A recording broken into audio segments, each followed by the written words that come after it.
Num futuro próximo, poderemos ter em casa computadores milhares ou até milhões de vezes mais poderosos que os atuais? E esses computadores serão capazes de ultrapassar nossa inteligência?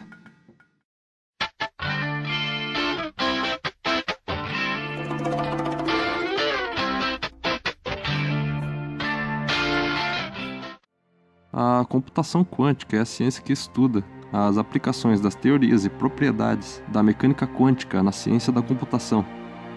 Dessa forma, seu principal foco é o desenvolvimento do computador quântico.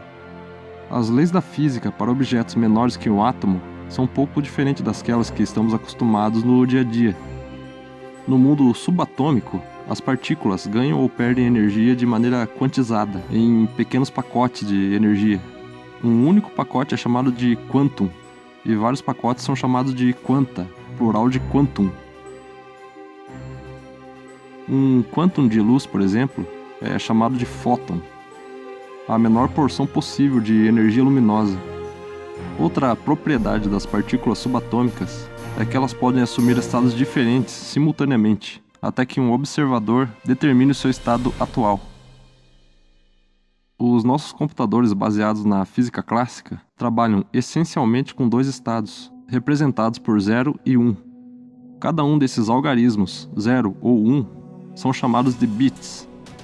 Em um computador quântico, uma partícula poderia assumir o valor 0, 1 ou ambos. Esses valores são chamados qubits. O simples uso dos qubits pode aumentar exponencialmente a capacidade de processamento de um dispositivo. A pesquisa para o desenvolvimento da computação quântica iniciou-se na década de 50, quando pensavam em aplicar as leis da física e da mecânica quântica nos computadores.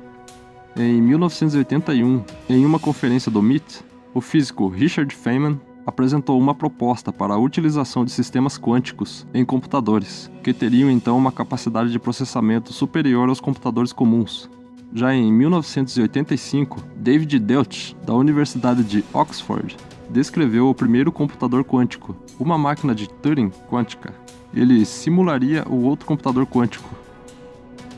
Depois de Deutsch, apenas em 1994, houve notícias da computação quântica, quando em Nova Jersey, o professor de matemática aplicada, Peter Shor, desenvolveu o algoritmo Shor, capaz de fatorar grandes números a uma velocidade muito superior aos computadores convencionais. Em 1996, Love Grover desenvolveu o SpeedUp, o primeiro algoritmo para a pesquisa de base de dados quânticos. Nesse mesmo ano foi proposto um modelo para a correção do erro quântico. Em 1999, no MIT, foram construídos os primeiros protótipos de computadores quânticos, utilizando montagem térmica. No ano de 2007 surgiu o Orion, um processador quântico de 16 qubits, que realiza tarefas práticas. Ele foi desenvolvido pela empresa canadense D-Wave. Em 2011, a D-Wave lançou o primeiro computador quântico para comercialização, o D-Wave One, que possui um processador de 128 qubits. Porém, o D-Wave One ainda não é completamente independente. Ele precisa ser usado em conjunto com computadores convencionais. Para imaginarmos as aplicabilidades de tamanho poder computacional, temos que ter em mente o tamanho do poder da computação quântica. Cogita-se que os computadores quânticos são centenas de milhares de vezes mais poderosos que todos os PCs e notebooks que existem atualmente juntos. Então, um computador quântico poderá resolver em meses problemas que computadores comuns levariam bilhões de anos para resolver. Veríamos mudanças inacreditáveis e até mesmo imprevisíveis no mundo em que vivemos. Com o computador quântico, poderíamos criar uma inteligência artificial que superaria a nossa em milhões ou até bilhões de vezes. E as aplicabilidades disso são incomensuráveis. Toda a nossa ciência seria aperfeiçoada. Simplesmente todas as áreas seriam beneficiadas. É praticamente impossível listar todas as coisas que conquistaríamos com a criação do computador quântico, até porque as conquistas seriam, de certa forma, ilimitadas. A tecnologia dos computadores quânticos, porém, está ainda bastante longe de chegar até nós. Primeiramente porque alguns pesquisadores ainda duvidam da sua viabilidade. De maneira geral, por conta da dificuldade em se verificar por erros nos cálculos dos processadores quânticos. A aferição de erros é uma tarefa que todos os computadores fazem. Às vezes, por interferência elétrica ou magnética, o valor de um bit acaba sendo alterado. E se o computador não percebe isso, pode ter problemas que vão desde a perda de informações até uma tela azul. O problema é que os métodos de aferição de erros utilizados em computadores convencionais não funcionam em computadores quânticos. Isso porque o próprio ato de observar um qubit pode acabar mudando o seu valor. A IBM, por exemplo, vem investindo em maneiras de verificar por erros em processadores quânticos, mas o processo ainda é lento. As condições externas nas quais os processadores quânticos operam também são um obstáculo. Como eles são muito sensíveis, eles precisam ficar em ambientes extremamente isolados de interferências elétricas ou magnéticas. Além disso, eles dependem do efeito de supercondutividade, que só ocorre em temperaturas baixíssimas. Por isso, eles só funcionam em temperaturas próximas do zero absoluto, ou seja, menos 273 graus, algo bastante difícil de se atingir. Ainda não existe hoje um computador 100% quântico funcionando.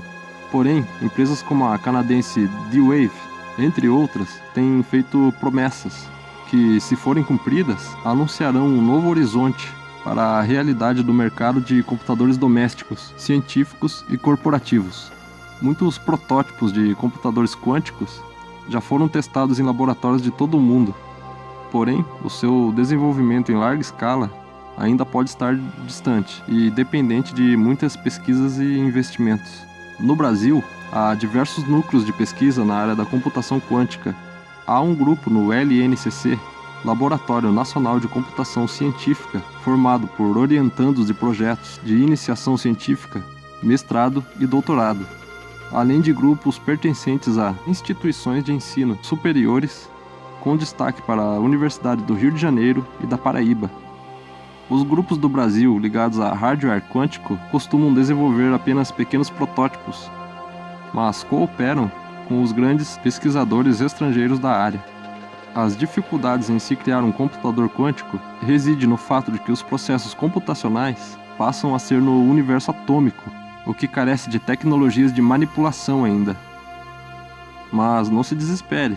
De acordo com uma pesquisa feita pelos laboratórios da Microsoft, um dispositivo quântico pode dar as caras dentro de até 10 anos a partir de agora.